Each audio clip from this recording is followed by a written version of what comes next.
Olá, sejam bem-vindos a mais um episódio do Despertando Insights, o nosso canal de podcast do Despertar da Excelência. Nós somos André Merino, Cristiano Mantovanini e Roger Silva. E hoje nós temos o prazer de receber uma convidada do qual eu sou fã do trabalho, Lara Matos. Muito obrigado por sua presença. Por favor, se apresente para os que estão nos ouvindo. Olá, meninos. Bom dia, boa tarde para quem for ouvir, né? Não sabemos o horário, mas enfim, agradeço André, Roger e Cristiano pelo convite. Eu sou Lara Matos, eu sou uma pessoa extremamente otimista com essas iniciativas. Então, assim, vocês estão de parabéns pelo canal. Afinal de contas, as pessoas, sim, hoje têm acesso à informação de uma forma muito gratuita, acessível e, assim, trazer essas informações para esse público que, de fato, tem interesse em conhecimento, é de fato uma grande magia, né? Já que vocês falam de Disney. Então, eu sou Lara Matos, eu sou da Oficina de Gestão, Pessoas e Negócios, é essa minha empresa. E o que faz essa empresa? Eu desenvolvo pessoas e negócios através de cursos como, por exemplo, Oficina de Liderança. Então, é um prazer estar aqui entre pares que fazem a mesma coisa que eu, né? Nós acreditamos em gente e isso é muito bom. Show de bola, Lara. Eu que já te conheço há um pouquinho de tempo, né? Somos aqui da mesma cidade, somos de Santos, né? Tenho um prazer imenso, às vezes, tomar um café contigo, a gente sempre combina. E, Lara, antes da gente começar a falar de negócios, eu queria que você falasse um pouquinho sobre um assunto que poucas pessoas acredito que saibam, que é a tua relação com academias, né? Eu acho que tudo começou lá, né? E a partir daí a gente conversa até chegar na oficina de gestão, que é o que você faz hoje. Claro, eu tenho muito orgulho disso. Inclusive, hoje no meu Instagram eu acabei de postar um assunto relativo a isso, né? De educadora física, administradora, o que de fato eu faço. Mas enfim, minha primeira formação acadêmica foi educação física, muito mais por um estilo de vida do que de fato pela profissão. Embora eu tenho muito orgulho, muitas das coisas que eu conquistei foi por conta da educação física. Porém, como é que eu acabo indo para trás, né, do bastidor, indo para a gestão, como é que eu acabo falando de administração? O que aconteceu é que justamente toda vez que eu entrava numa academia para dar aula, que eu adorava, né, eu fiz jazz, balé, então, quer dizer, era a minha praia. Eu acabava no bastidor, então as pessoas chamavam e falavam, olha, vem coordenar a academia, vem ser gerente. Então, assim, teve um ano que eu assisti praticamente a todos os eventos, cursos, palestras de gestão de academia. E aí, gente, eu prezo muito pelo conhecimento, né? Então, assim, eu tinha um conhecimento de causa mesmo, tecnicamente falando, mas a administração é uma ciência. Foi quando eu percebi que eu precisava estudar administração justamente para potencializar a minha atuação técnica no negócio. E aí eu fiz a formação em administração e fui me especializando, né? MBA, papapá, enfim. Mas o que eu quero dizer é que muitas vezes as pessoas falam, nossa, mas não tem nada a ver, tem tudo a ver. Afinal de contas, qual é o insumo, né? Qual é a matéria-prima do educador físico? É gente. E a gestão, o desenvolvimento de negócios parte das pessoas. Você pode ter a estrutura que for, você pode ter a tecnologia de ponta, não importa. Os robôs, eles vão até a página 3. No fim, quem está por trás, quem está no bastidor é gente, é competência humana. Então, na realidade, eu não julgo que são coisas que são excludentes, a educação física e a administração na minha vida. Muito pelo contrário, eu posso arriscar e dizer que o que me faz hoje uma gestora é sim o know-how que eu tenho enquanto educadora. Então as coisas estão muito entrelaçadas, porque na realidade o educador físico ele tem que ter um olhar muito apurado para as pessoas. E gestão é isso. Vocês que desenvolvem lideranças, equipes como eu, nós sabemos o quanto olhar para o outro é fundamental. E que, infelizmente, por conta dos automatismos e do ritmo do corporativo, isso é esquecido. Mas, ao mesmo tempo, que bom, né? Porque aí entra a gente para voltar a treinar esse olhar nas pessoas sobre o outro. Então, essa relação, Merino, na realidade, as coisas conversam já há muito tempo e eu fui percebendo isso ao longo da minha vida. Não, e muito bacana, né? Porque quando a gente fala de desenvolvimento comportamental, que é o que a gente faz, a academia não foge disso, porque lá, na verdade, as pessoas estão buscando melhorar sua autoestima, trabalhar sua saúde, né? Melhorar a sua saúde. E a partir de que momento você começou a perceber que você poderia desenvolver pessoas a partir disso? Porque você percebeu, com toda essa experiência, que você tinha um talento para gestão, para administração. E que momento você percebeu que você poderia não só administrar o negócio, mas também desenvolver pessoas? Sua pergunta é bastante pertinente, porque quando eu fui estudar administração, meu foco era basicamente em ter conhecimento de causa para poder estar como gerente de uma academia, por exemplo. Porém, tudo começou quando, digamos, eu não vou lembrar, acho que 8 anos atrás, salvo engano, eu fui chamada para participar, não como facilitadora, mas como estudante, aluna, né? Cliente, na realidade, de uma formação de coaching. E eu falei, o quê, né? O que é isso? Eu nem sabia o que era isso. Não se comentava acerca disso. Bom, resumindo, como a pessoa, né, o dono do negócio, era um amigo meu e uma pessoa altamente competente, eu confiei e fui. Fiz essa formação em São Paulo e foi um divisor de águas. Então, realmente foi um processo muito pertinente. Primeiro porque eu me autodescobri em muitas das minhas potencialidades que eu acreditava não ter. E segundo que a partir daí eu comecei a trabalhar com desenvolvimento de equipes, porque dentre a minha formação havia um módulo que era coaching para grupos, que não é coaching em grupos, tá? São coisas diferentes. E aí foi quando eu passei a atuar com equipes corporativas. Começamos a entrar nas empresas, as empresas que nós tínhamos contato aqui na nossa região, e é aí que surge a oficina de gestão.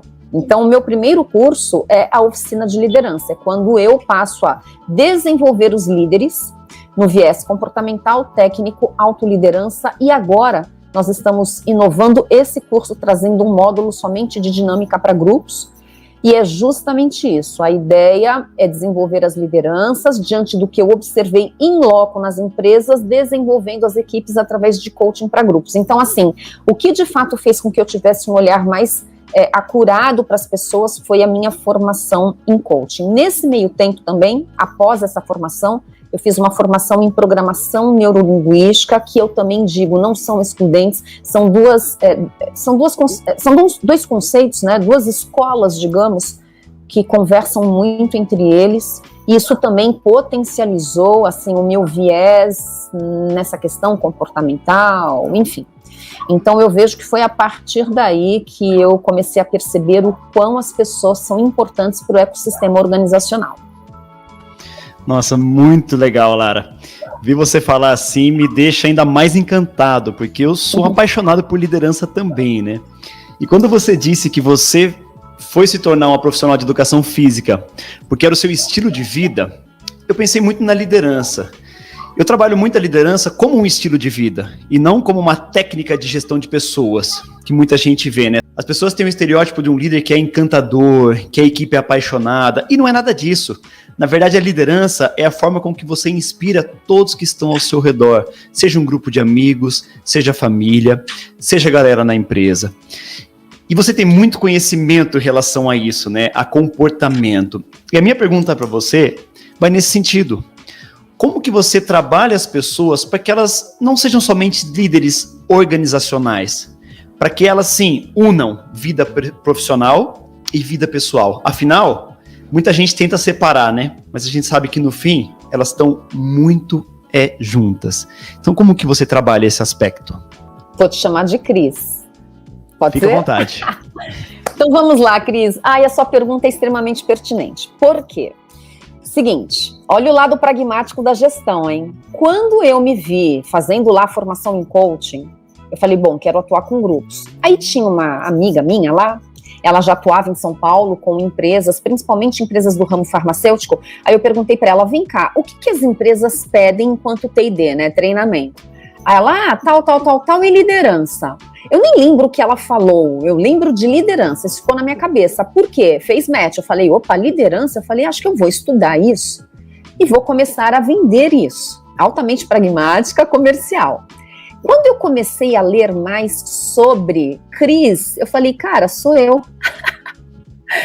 Eu era uma líder e eu não me via como, né? E aí, olha que interessante, não é uma questão de cargo, né? É uma questão de comportamento, é uma questão de estilo de vida. Como professora de educação física, eu mobilizava a minha turma. Então, olha, para fazer 10 exercícios, o povo ia, não, agora são 1000, o povo fazia, e não necessariamente porque eles precisavam, porque eles confiavam. É essa a questão. Então, concordo plenamente com você, não é a minha linha. O líder não é mito, ele não é onipotente, ele não é onipresente, ele é um ser humano que sim, ele exerce uma influência sobre o grupo por conta de suas características pessoais e profissionais, mas principalmente pessoais, né? Porque o profissional nada mais é do que o desdobramento de você enquanto pessoa, só que num contexto um pouco mais rígido, digamos, né? E na realidade, o quão esse líder influencia o entorno. Eu falo muito na minha formação sobre a dinâmica entre líder e liderado, ela é sensacional, porque é um bebendo da fonte do outro, o líder que inspira o seu liderado e o seu liderado que através de uma retroalimentação inspira o líder para ser mais líder ainda. Isso é ciência, gente, isso eu li em artigo científico, não é achismo, eu vi isso numa empresa, não. O humor do líder interfere na produtividade da equipe. Quer dizer, a coisa não é brincadeira não, né? É sério o negócio. Então, respondendo à primeira parte, é justamente isso. Eu me vi nesse universo à medida que eu me percebi enquanto líder.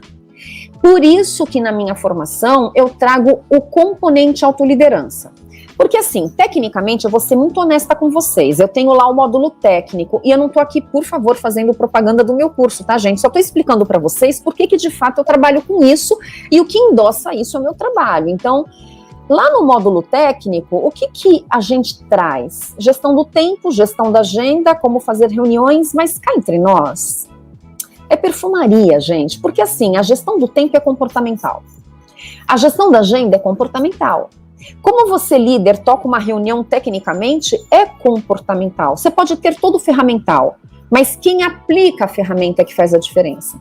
Senão, de que adiantaria o lado subjetivo das coisas, né, gente? Bastariam as ferramentas e tá tudo certo, que é a objetividade. Mas, na realidade, o que desequilibra é a subjetividade, é você enquanto líder, é você enquanto pessoa.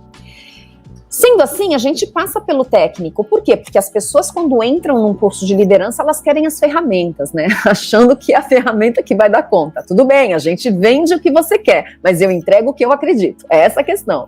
Aí a gente vai para o comportamental. Chega no comportamental, aí é bater palminha, né? Por quê? Porque é um autoconhecimento danado. As pessoas ficam assim, oi, ontem nós tivemos online, né? O curso é presencial, estou abrindo as turmas online agora. E aí chegou assim no término, bom, pessoal, vamos fazer o check-out, vamos mostrar aqui, né, uma palavra tal, e todo mundo quieto. Eu falei, olha, o não dito é pior que o dito, o que está acontecendo? E uma fala, Lara, me perdoe, não é que a gente não queira falar, mas assim, a minha cabeça está a milhão. E eu estou no módulo comportamental.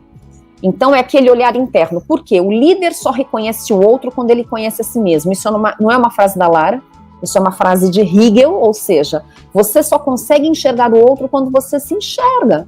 Quando você reconhece as suas vulnerabilidades, como já diz Brené Brown, quando você reconhece as suas potencialidades, e aí você começa a tecer referências. Então, olha, fulano faz assim, mas eu faço assim também, eu não faço assim. Então, à medida que você vai criando essa conjectura entre o que você é e o que você percebe no outro, é quando você consegue enxergar o outro na sua melhor versão, digamos, e enxergar a si próprio também. Então, na realidade, Cris, entra o componente autoliderança, porque eu falei do técnico, do comportamental, e entra o autoliderança quando nas empresas eu corroborei uma percepção inicial, que é o negócio é a cara do dono. O contexto organizacional é a cara da liderança. Então, nós precisamos, sim, ter a autoliderança em vários aspectos para que não sejamos o exemplo do grupo, mas para que possamos, através da nossa segurança, do nosso autorreconhecimento, levar o grupo para onde ele precisa estar. Se eu estou descompensada, desequilibrada, desencaixada na minha vida, eu não consigo olhar o outro para poder levá-lo, conduzi-lo, que é esse o papel do líder, para onde nós precisamos estar no ambiente corporativo. Então, o que a gente vê na autoliderança? Educação financeira, educação alimentar, meditação e foco. Eu tenho falado muito de foco. Muito de foco. E, assim, coincidentemente, tem o contexto da pandemia, que tira totalmente as pessoas do foco. Enfim, eu tenho várias outras questões dentro do autoliderança que fortalecem esse líder enquanto líder para que ele possa, de forma legítima e intencional, conduzir o seu grupo. É isso. Perfeito. Resumindo, liderança é comportamento, não é técnica, né? Eu costumo dizer que liderar é a arte de inspirar sem falar. Se o líder não está bem financeiramente, ele não vai conseguir inspirar a equipe financeiramente. Se ele não está bem de humor, ele não vai conseguir fazer com que a equipe esteja de bom humor e produza ainda mais. Então resumindo, comportamento, né? Obrigado pela aula, Lara. Fundamental isso, né? Lara, aproveitando, eu anotei vários tópicos aqui durante as suas falas. Ai, que medo, Roger. E não, que é bem bacana, porque a gente tem uma linha de pensamento muito parecida, né? A gente gosta de trabalhar desenvolvendo as pessoas, entre líder e liderado. Mas vamos lá, você colocou alguma coisa sobre conhecimento, né? A sua sede por conhecimento e buscar conhecimento, e a gente percebe que todo mundo tem essa necessidade, às vezes no inconsciente ou no subconsciente, né? E antes, todo mundo fala assim, eu não tenho tempo para fazer curso, eu não tenho tempo para ler um livro, eu não tenho tempo para estudar. Aí veio o que você acabou de falar, a pandemia. Só que o que a gente tem percebido, né, com as pessoas que a gente conversa, com os treinamentos que a gente oferece para as empresas, o que aconteceu no seu ponto de vista? As pessoas estudaram de uma maneira errada, buscaram um caminho errado, sem conteúdo, sem estrutura, né? Vamos pegar qualquer curso e vamos fazer. Hoje em dia a gente encontra na internet muitas coisas, muito coach que fez a formação no final de semana e sai por aí já dizendo que é o expert, né? Então, aonde está esse gapzinho, né? As pessoas realmente saíram ávidas por conhecimento, mas escolheram um caminho errado, ou o que a gente tem no mercado realmente não é uma coisa de conteúdo?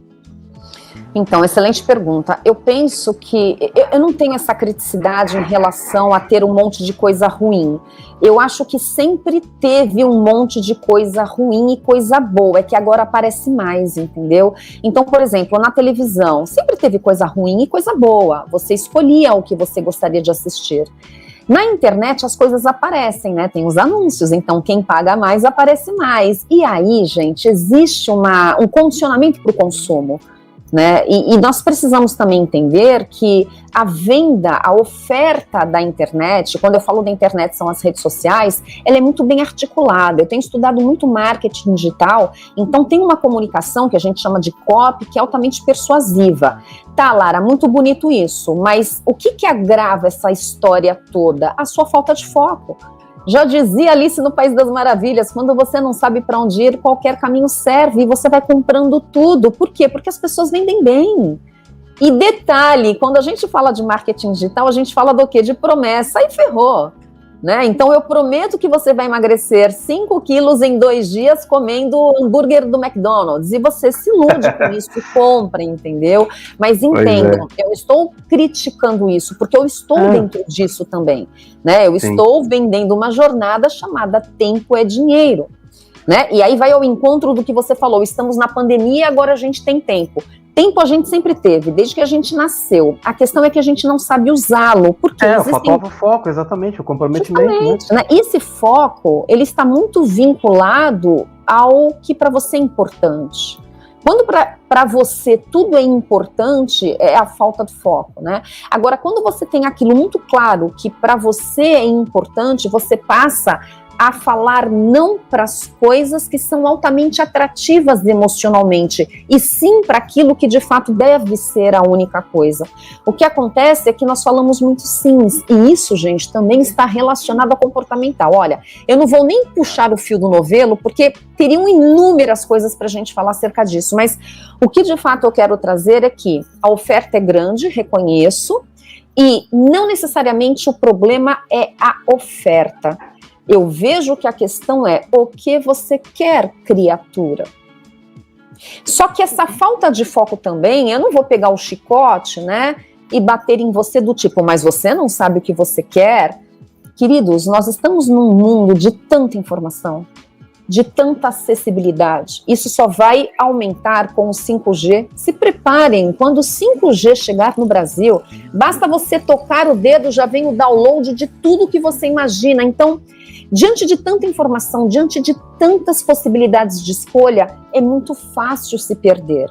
Por isso que pipocam os coaches, os cursos de autoconhecimento e blá, blá, blá, blá, blá, porque as pessoas estão, de alguma forma, perdidas diante de um mar de oportunidades. E isso eu não vejo como ruim, gente. Eu não vejo a coisa como ruim. Eu vejo a forma como nós lidamos com as coisas, se é boa ou ruim. O problema do veneno é a dose, não é o veneno. Pois é, eu ia falar sobre isso. A absorção de cada um vai depender, né? Justamente. Do que você realmente quer, do teu foco, do que você busca no futuro, de repente, né?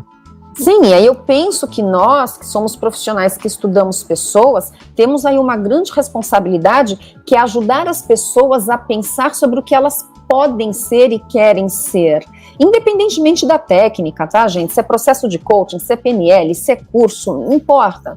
É peanuts, né? Não faz a diferença. Eu penso que o que faz a diferença é um trabalho sério, porque nós estamos lidando com um ser humano que é altamente complexo, e que é nosso dever, sim, nós estudamos para isso, em ajudar as pessoas a pensar. Então não é pegar na mão e falar, olha, o que cabe a você é isso, de forma nenhuma, porque o que é bom para mim pode não ser bom para você e tá tudo bem, mas ajudá-las a pensar, a encontrar-se por si só. Eu gosto muito de filosofia, então Aristóteles tem um conceito de eudaimonia, que é o encaixe perfeito, que é o estado de felicidade, que é quando você está encaixado, que nada sobra e nada aperta. Então é uma arte você encontrar a sua eudaimonia. E nós, especialistas em gente, podemos sim ajudá-los a pensar e encontrar um momento onde de fato elas estejam mais encaixadas. Só para terminar minha fala, senão eu tomo conta, meninos.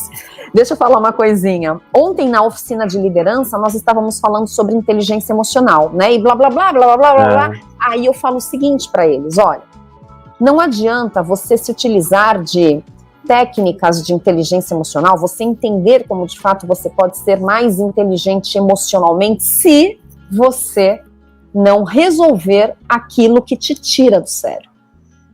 Então a questão ela é muito mais raiz do que de fato superfície, né? E as pessoas estão muito comprando superfície. Ah, e o que resolve minha dor? Quanto custa esse remedinho aí? Me dá essa técnica aí. Pera lá.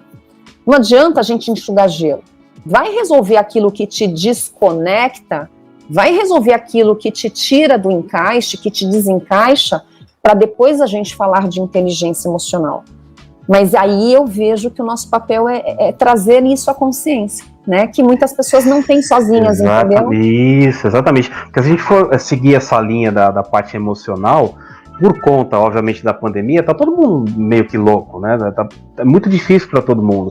Nos treinamentos que a gente costuma fazer, uma das coisas que a gente conversa bastante é sobre a zona de conforto, né? Da pessoa sair dessa zona de conforto. E tem casos e casos, tem momentos que a pessoa tá lá 5, 10, 15, 20 anos fazendo a mesma coisa, então para ela aquilo vira automático, então para ela é tranquilo fazer aquilo. Ela fala, por que eu vou fazer diferente? Eu já fiz trabalhos, treinamentos dentro de empresa, que o próprio dono fala, sempre foi feito assim. Por que eu vou mudar agora?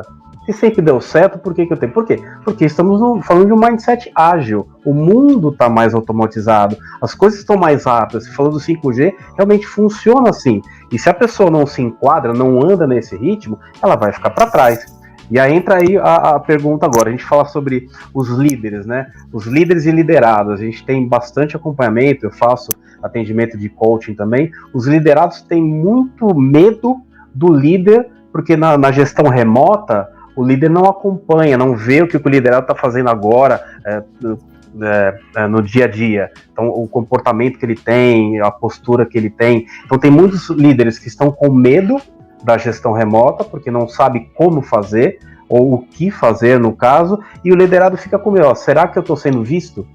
Será que estão vendo o que eu estou fazendo? No dia a dia da empresa, você vê a equipe trabalhando, e você sabe quem é de equipe e quem é contra a equipe.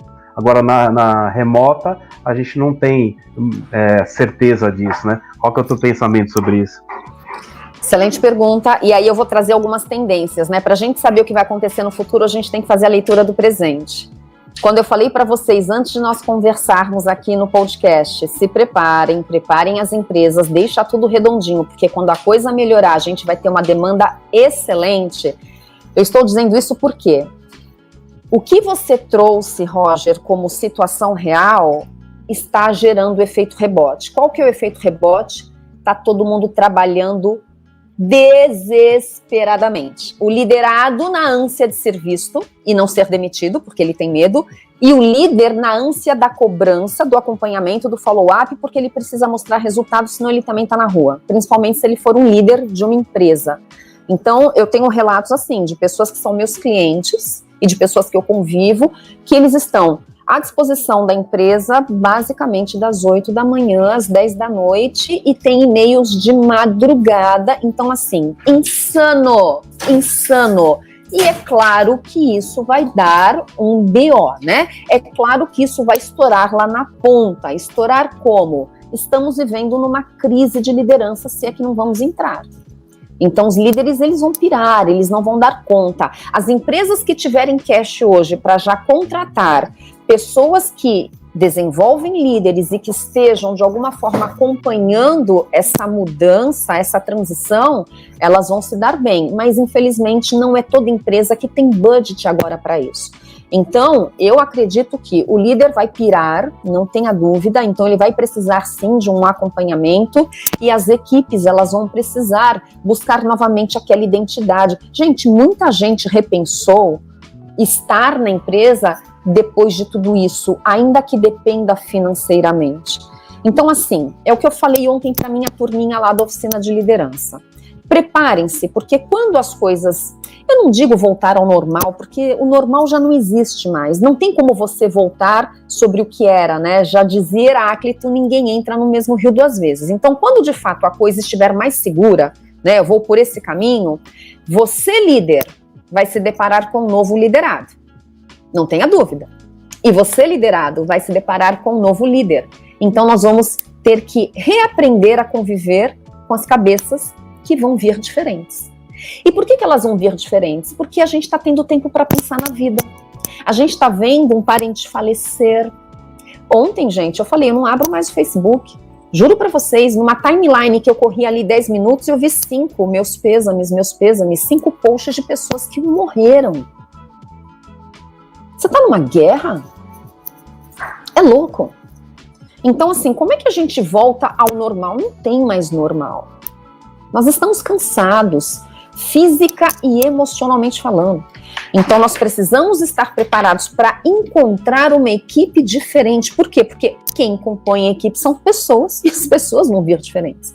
E essas pessoas também vão encontrar um líder diferente. E, consequentemente, a organização ela vai ter uma outra cara. Eu não estou aqui falando de cultura. A cultura está lá.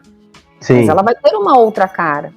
Então, eu penso que a demanda vai aumentar em face dessa tendência. E qual é a tendência? Ter de, digamos, realinhar essa relação entre liderança e liderado. Por quê?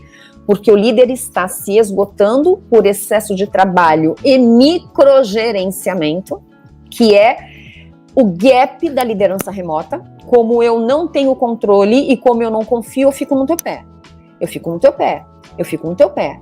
E em contrapartida, o liderado que está querendo mostrar trabalho, trabalhando um monte, e está estressado, está cansado.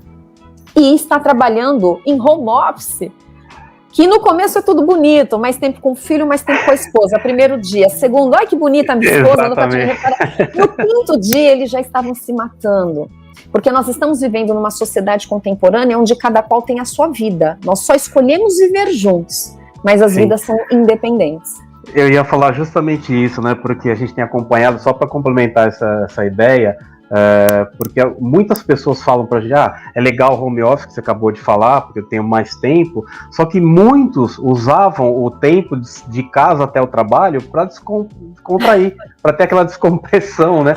É a hora que eu consigo ficar sozinho, é a hora que eu consigo ouvir a música que eu quero ouvir, né? De cantar alto, porque em casa eu não consigo, porque tem né, família, filhos, cachorro. etc. E muitas pessoas falam, é legal, né? Eu tenho mais tempo, uma qualidade de vida diferente. Só que muitos usavam aquele trajeto realmente para ter um momento de sossego, né? Eu penso o seguinte, aí é uma opinião minha, né? Eu tenho sérias dúvidas se home office faz match com a sociedade, a cultura nacional, a nossa, a brasileira de trabalho. Nós somos muito sociáveis, a gente precisa estar em escritório, trocando, tomando café. Nós somos indisciplinados. Eu estou generalizando, tá, gente? Porque eu estou falando num geral. As pessoas são indisciplinadas e eu não estou dizendo que isso é ruim, embora eu prezo muito pela disciplina. Mas entenda, home office requer concentração, foco, disciplina. Gente, nós estamos vivendo numa sociedade onde pais não falam nãos. Sendo assim, esses jovens, eles são mais indisciplinados, porque o não disciplina. Se eles são mais indisciplinados, esse comportamento se revela no dia a dia no trabalho. Então, ter disciplina hoje é mosca branca. E o home office exige isso de você. Então, eu acredito que, vai manter home office muita empresa por uma questão econômica. Porque se não fosse isso, voltar para o locus empresa é fundamental. Eu conheço um advogado que ele falou recorde em divórcios, de união estável e de casamentos. Por isso que eu digo, nós temos vidas separadas, individuais, né, vidas independentes que escolheram estar juntos. Aquela questão a metade da laranja, que eu quero matar o Fábio Júnior até hoje, gente, pelo amor de Deus, né? Desculpa, mas é utópica, cara, né? Venderam alguma coisa pra gente que... Enfim, com todo respeito, né? Meu pai é falecido, mas meus pais viveram esse romance, esse amor romântico há anos, mas entendam. Quanta coisa, né, eles tiveram que engolir para esse contexto. E a gente não tá mais nessa, entendeu? A nossa... Virou muito rápido a nossa forma de ver e pensar a vida, né? E isso se reflete... Eu não tô falando aqui de um contexto pessoal, né? Eu tô dizendo como isso se reflete no dia a dia da empresa, né? Porque nós estamos falando de pessoas, né? Então, eu particularmente, eu tenho sérias dúvidas sobre a efetividade do home office na nossa sociedade. Nós não temos a cultura de um americano, né? E, na realidade, isso dá muito certo lá, porque, assim, você trabalha, ganha, não trabalha, não ganha. Então, você tem que apresentar resultados, gente. As pesquisas mostram. Eu não estou dizendo que é melhor ou pior, tá? Só estou fazendo aqui um comparativo para a gente ter dados e referência. A produtividade de um americano equivale a 5 brasileiros? Aí são sim, culturas você pode falar. Né, Lara? Claro, aí você pode falar de home office. Sim. Né? Aqui, não sei, não é que eu não acredite, mas tem muita empresa que vai dançar. E aí recai sobre quem? Líder. O líder que não deu conta, ó, você que não dá conta aí da tua equipe, tá vendo, ó? Ele vai ser massacrado, gente. Não, Lara, faz todo sentido isso que você falou, né? Essa relação que você fez com os americanos, porque você ficar em casa, home office, onde você tem autonomia para gerenciar o seu tempo, sabendo que independente da entrega do resultado, o dinheiro vai cair na sua conta, né? O que é diferente do americano, que ele tem que produzir, ele tem que entregar resultado, né?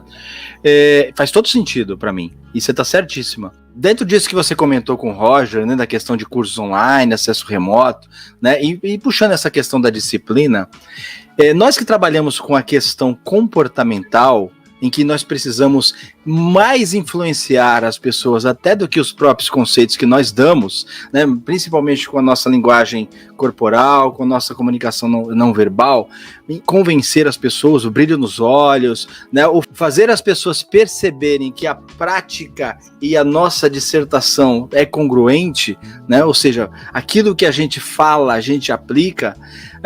Qual é a tua opinião quanto a essa questão do acesso online? Mas você acha que isso vai perdurar? Você acha que isso realmente vai continuar ou ainda tem muito espaço para o presencial? Merino, seguinte, a dificuldade reside em quê? Por que eu vou dizer isso? Os maiores nomes das redes sociais vendem comportamental. E quando eu falo os maiores nomes, são os caras que estão pondo muito dinheiro no bolso. Então, na realidade, o comportamental ele não é vivencial, presencial, é que nós estamos acostumados com isso. Eu acabei de postar lá nas minhas redes uma frase de Zig Ziglar, que é fantástico. Ele diz o seguinte: as pessoas elas te ouvem porque gostam de você e elas compram se elas confiam em você. Então, a rede, esse canal aberto aqui que a gente tem, é a maior vitrine que um profissional pode ter para conquistar as pessoas, para ser uma autoridade no assunto, para vender o que ele quer vender. Eu acho super legítimo isso, né? Nós estamos aqui fazendo aqui um podcast justamente para trocar ideias, mas é claro que ele também tem um viés comercial, promocional, né? Nós somos profissionais e não tem problema nenhum nisso, né?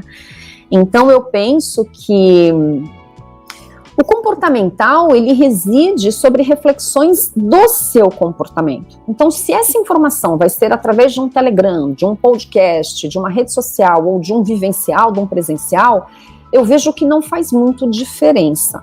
É claro que, presencialmente falando, você tem possibilidades de trocas, de percepções que não necessariamente acontecem em outros canais. Mas isso não exclui o resto, entendeu? Eu penso que são complementares e não necessariamente excludentes. Aí você me pergunta, é uma tendência? Sim. Sim. Tem seus ganhos e suas perdas. Tem pessoas que, de alguma forma, preferem estar em casa, bem acomodadas, de pijama, fazendo curso, não tendo que ter o deslocamento, não tendo que ter o custo para isso. Então vai ser muito do estilo de cada um.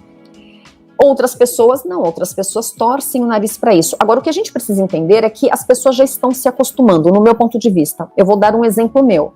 Em março do ano passado, essa oficina de liderança, que é altamente vivencial, que a gente faz dinâmica, você conhece o espaço lá, é tipo uma sala de estar. Cara, o pessoal vibrava em estar lá na oficina. Quando foi para o Zoom, nossa, não caiu, não sei mexer, ai que problema, não tô saindo. As pessoas torceram o nariz, ninguém me falou nada, mas a gente percebe. Hoje, gente, depois de um ano, estou com uma turma de novo no online, é uma turma presencial, a gente só tá tocando essas aulas online, mas a gente vai voltar. Eles tiram de letra.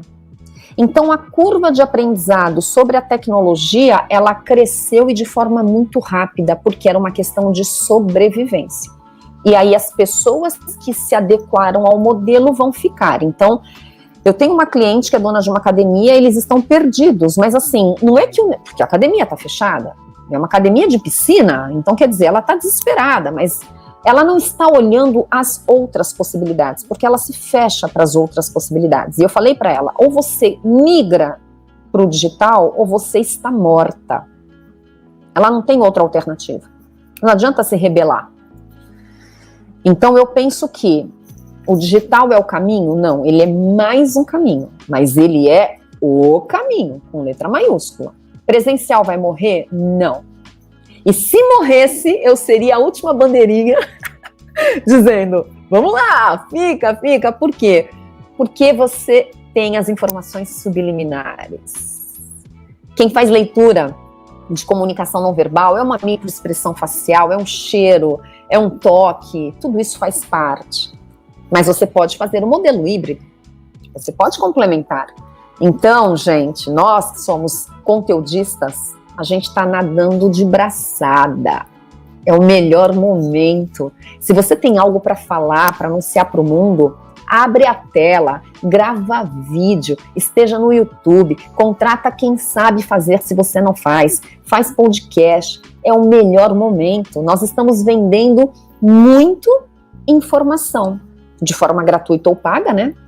mas nós estamos vendendo muita informação. As pessoas querem ouvir. As pessoas querem a fórmula.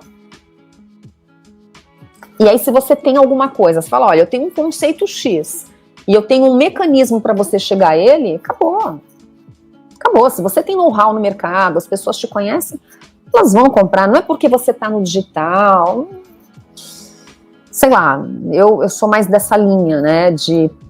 Eu acho que é um cenário muito favorável para gente. Muito favorável. Quando é que eu ia conhecer o Roger e o Cris, André?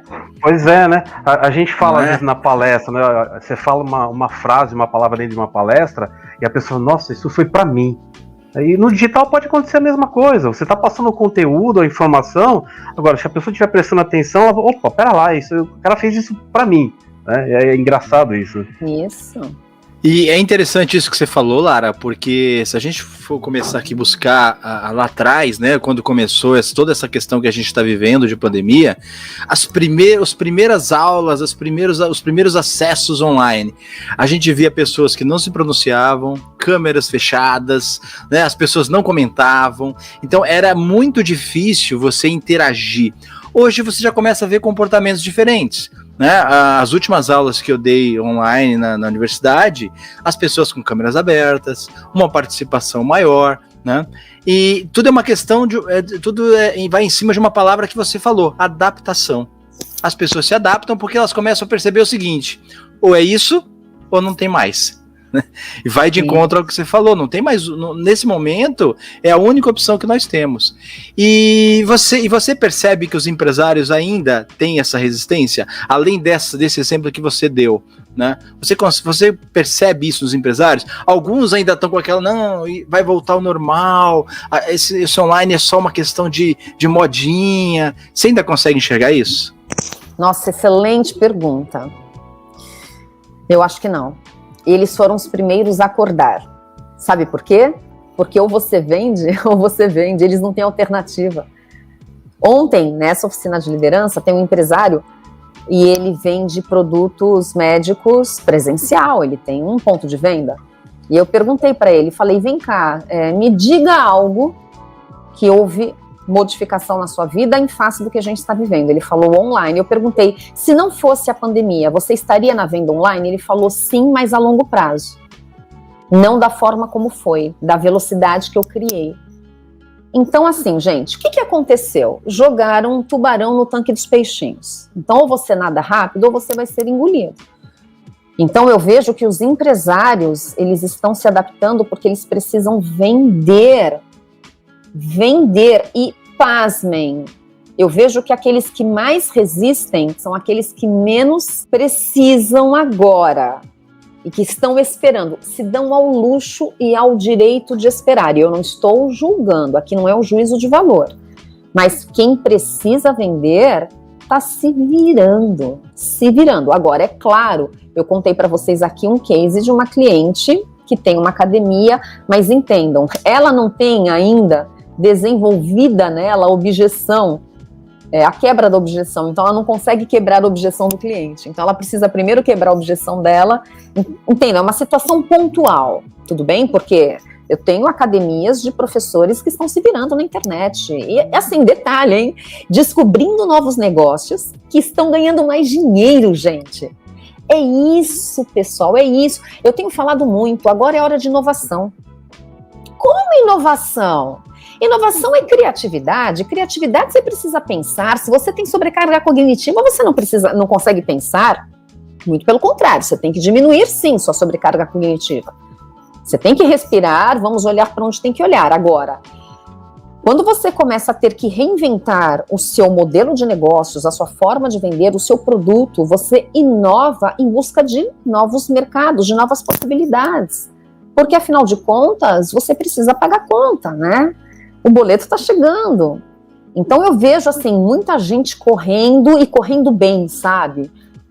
Eu tenho muito orgulho, assim. Eu tenho uma cliente que elas trabalhavam com projetos incentivados, elas são da área da arte, da cultura. Cara, elas abriram uma paveteria, elas estão bombando, entendeu? Era a receita da vovó. E, assim, estão repensando. Será que a gente vai voltar no que fazia, né? Então, olha quantas oportunidades. Eu tenho uma cliente também, gente, só a última que eu vou contar, ela trabalha com maquiagem, ela tinha um salão, fechou, uma desgraça. Sabe como ela se redescobriu? Ela está ensinando na internet crianças a se maquiar e trabalhar a autoestima. E ela tem uma pegada fantástica com criança. Pergunto para vocês, ela está ganhando mais dinheiro agora do que quando estava em salão tradicional. Então é aquela história, né? A gente fala aqui muito do coach, né? Porque nós somos, acredito aqui, a maioria de nós profissionais que trabalham com isso, mas Piaget, acho que foi talvez um dos primeiros, né? Na realidade o primeiro foi Sócrates, mas Piaget já tinha uma pegada coachiana, porque ele já dizia, olha, primeiro a gente assimila, depois a gente se adapta e depois a gente acomoda, e depois assimila, adapta, acomoda, assimila, adapta, acomoda. É esse o ciclo da vida, né? Então a gente assimila, adaptou, aí acomoda, a gente precisa acomodar. Porque é a nossa zona de conforto, é o nosso equilíbrio, a nossa homeostase. O ser humano não foi feito para viver sempre sobre perigo, ele precisa deste ponto de equilíbrio, mas depois ele vai assimilando novamente, ele adapta e depois acomoda novamente. Então assim, é um ciclo natural, nós estamos vivendo um ciclo.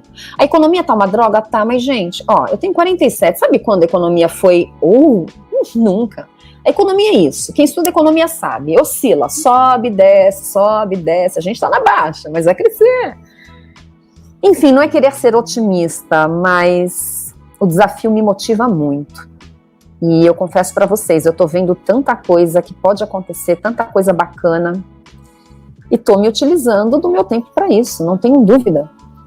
E incentivando as pessoas para isso, inclusive. Ainda, gente, que semana passada foi uma semana de estresse, eu tive que resolver um monte de coisa, então assim, a vida não tá fácil.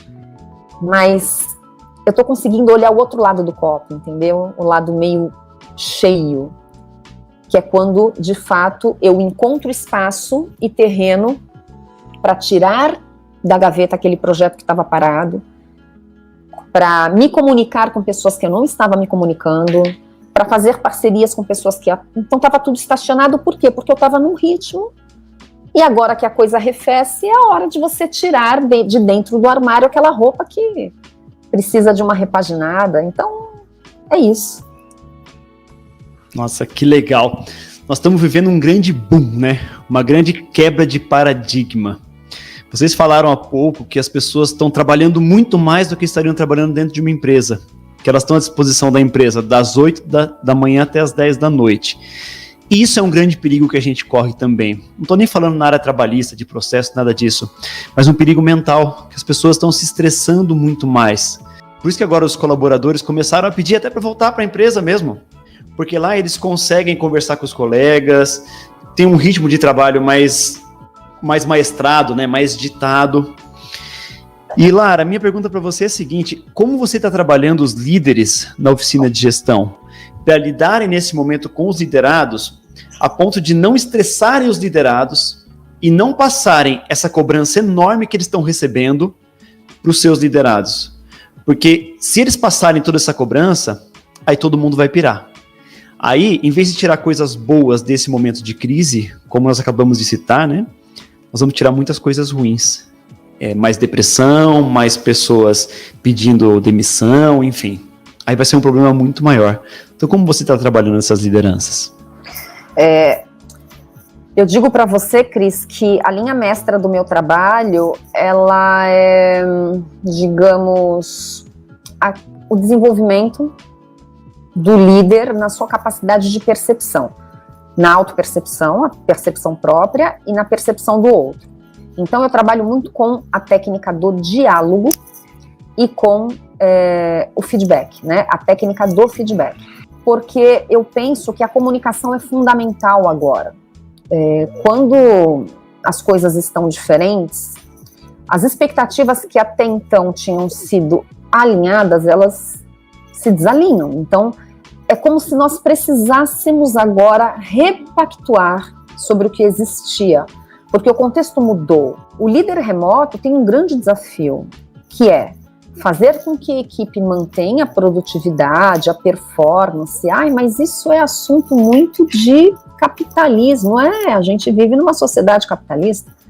Você trabalha para alguém que precisa dar lucro, senão você também não tem o seu salário. Então, por que não falar em produtividade e em resultado, mas de uma forma extremamente humanizada, que é, eu quero ter lucro, eu quero que a equipe seja produtiva, tirando de você o que você tem de melhor. Então, trabalhar é uma super escola. É uma super escola porque ela te educa enquanto ser humano.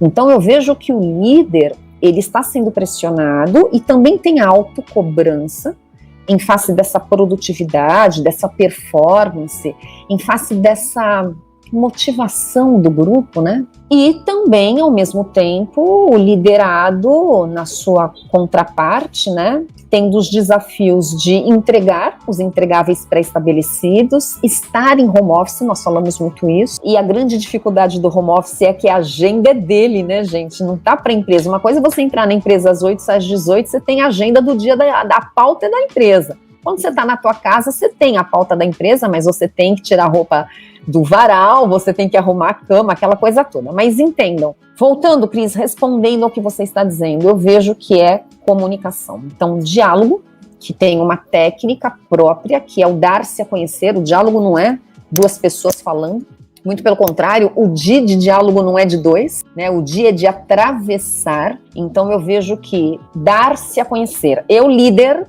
preciso me dar a conhecer ao meu grupo.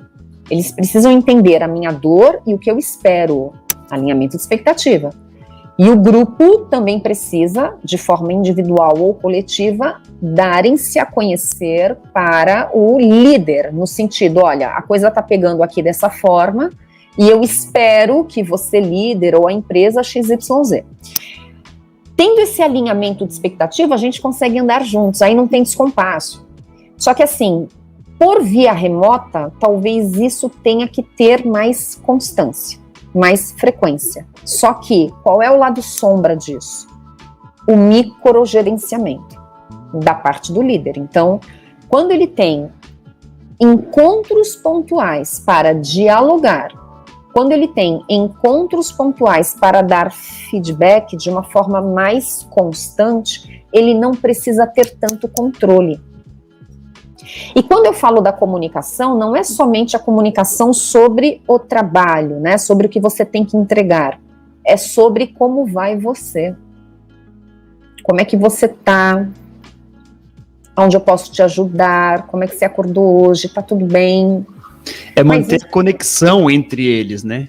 Que acaba até fortalecendo a confiança de um para o outro, que é muito importante. Isso. A confiança é fundamental remotamente. É a mesma coisa, um casal, o marido vai viajar, a mulher só fica no pé se ela não confia, porque se ela confiar, ela nem vai ligar. Ela vai bater palminha. Deixa eu ficar aqui sozinha, aproveitando um pouquinho. Mas, enfim, o que eu quero dizer é que se há confiança, não há controle, gente. Ou há menos controle. Só que tem uma questão que eu não posso deixar de falar, pessoal. Seguinte, se você tinha uma equipe da qual você já não confiava, o clima da equipe era ruim e você, enquanto líder, deixava a desejar, agora a coisa só tende a piorar. É que nem mulher que engravida e quer começar a fazer atividade física, sabe? Já não fazia antes, quer começar agora. Ah, então, Lara, a gente tem que esperar a coisa passar para... Não, você pode começar agora a ter mais consciência sobre o seu papel, se aproximar da equipe, melhorar a comunicação, mas entenda, o trabalho é mais árduo, né? Porque já estava uma caca antes. Nunca é tarde. Para ser melhor, nunca é tarde, né, meninas? Exatamente. A gente está vendo isso agora, né? Todo mundo tentando ser melhor a cada dia. A gente estava conversando e nós chegamos à conclusão de que hoje nós não somos palestrantes e treinadores. Nós somos criadores de conteúdo. Porque é isso que a gente faz no digital, é influenciar as pessoas através do nosso conhecimento. Então nós mudamos, nós crescemos quem nós somos, nós evoluímos como profissionais e como cidadãos. Que estão abertos a isso, né? Excelente! Lara, por incrível que pareça, estamos chegando ao final. Passa muito rápido, né? Conversar com você é maravilhoso. Obrigada. E eu gostaria muito de pedir para você, primeiro, em nome do Despertar da Excelência, te agradecer. Muito obrigado por sua disponibilidade, por sua presença e por compartilhar esse conhecimento estrondoso que você tem. E eu quero te pedir para você ficar à vontade e dar todos os seus contatos, fique à vontade, quem quiser te contratar, quem quiser te procurar, onde vai te achar, mas, por favor, dê os seus contatos e eu gostaria de te pedir as considerações finais, a mensagem que você deixa pro pessoal, aqueles que estão nos ouvindo. Perfeito. Bom, então eu aproveito para agradecer o convite, é uma honra estar aqui com vocês, conhecer o Roger e o Cris, que eu conheci hoje, André, meu camarada de muito tempo, né, André, a gente já tentou tanta coisa, então, juntos, né, em relação aos nossos trabalhos, tantos encontros, então agradeço de coração a oportunidade. Os meus contatos, então, se você quiser saber um pouquinho mais sobre liderança, sobre gestão de negócios, eu tenho falado muito para o dono de pequeno negócio, saia da operação, seja estratégico. Você precisa entender que o seu negócio é a única coisa que você não pode negociar. Ser empreendedor não é para amadores. E quando eu falo de dono de negócio, eu falo de líder. Então, lá no Instagram, @Lara A. Matos com 2 T's. E também @Oficina de Gestão, que é a página da minha empresa, onde lá eu desenvolvo os meus cursos presenciais e agora alguns online. Além disso, no Telegram eu tenho um canal onde, eventualmente, né, não todo dia, mas eu posto assuntos sobre gestão, negócios e liderança. E no mais, gente, estou à disposição, tem alguma dúvida, vai lá no direct, entre em contato, façam perguntas, a gente precisa, de fato, nos aproveitar desses canais, desses acessos, para que a gente possa trocar conhecimento. E lembrando, pessoal, a escolha é nossa, né? Eu gosto muito de pessoas do apesar de, e não de pessoas do por conta de. Então, por conta da pandemia eu não fui, por conta do lockdown eu não faço, por conta do nosso governo, eu não consegui. Apesar da pandemia, eu fui. Apesar do lockdown, eu faço. Apesar do nosso governo, eu me realizo. Então, sejamos pessoas do apesar e não do por conta. Um beijo, meninos. Muito obrigada. Show de bola! Muito obrigado mais uma vez, Lara. E aos que estão nos ouvindo, quero convidar vocês a seguir as redes sociais do Despertar da Excelência, no LinkedIn, Instagram, Facebook e o nosso canal do YouTube. Despertando a excelência que há em você. Até uma próxima!